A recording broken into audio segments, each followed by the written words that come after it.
Sankranti is a festival mainly celebrated in South India. The Sankranti festival celebrated during the removal of Piru is a symbol of prosperity. Although Sankranti is celebrated independently of religious principles, it is mainly observed by Hindus due to its foundation in Vedanga astrology. Sankranti is one of the main festivals of Karnataka, Andhra Pradesh and Tamil Nadu.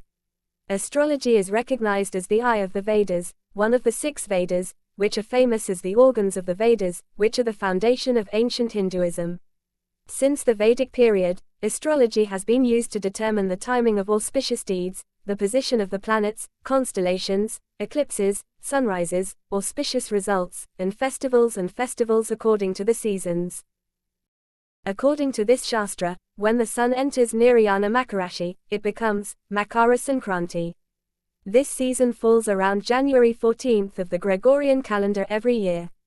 In the past, this season also marks the beginning of Uttarayana, or the northward journey of the sun, the onset of cold warm weather in the northern hemisphere, and the harvest season.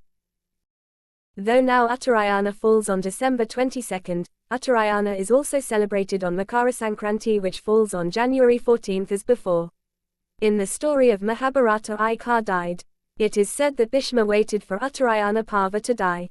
Contact name. Although the sun rises in the east and the sunset is in the west, there are only 2 days of the year in which the sun rises in the east and sets in the west for any given place.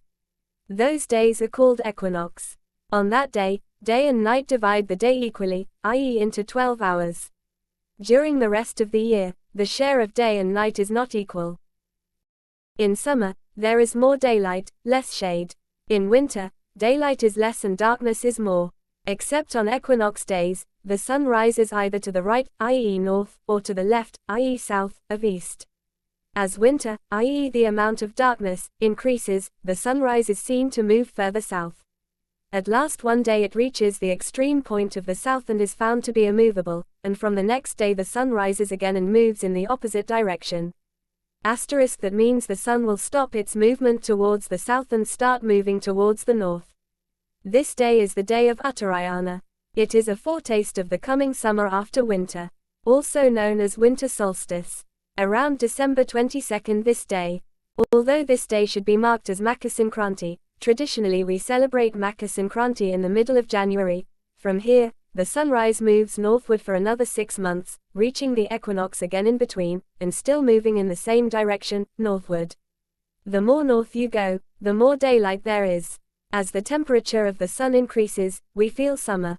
At last one day it reaches the farthest point of the north, and finding itself immovable, the next day the sun rises again and moves in the opposite direction. Makar Sankranti Part 2. To be continued.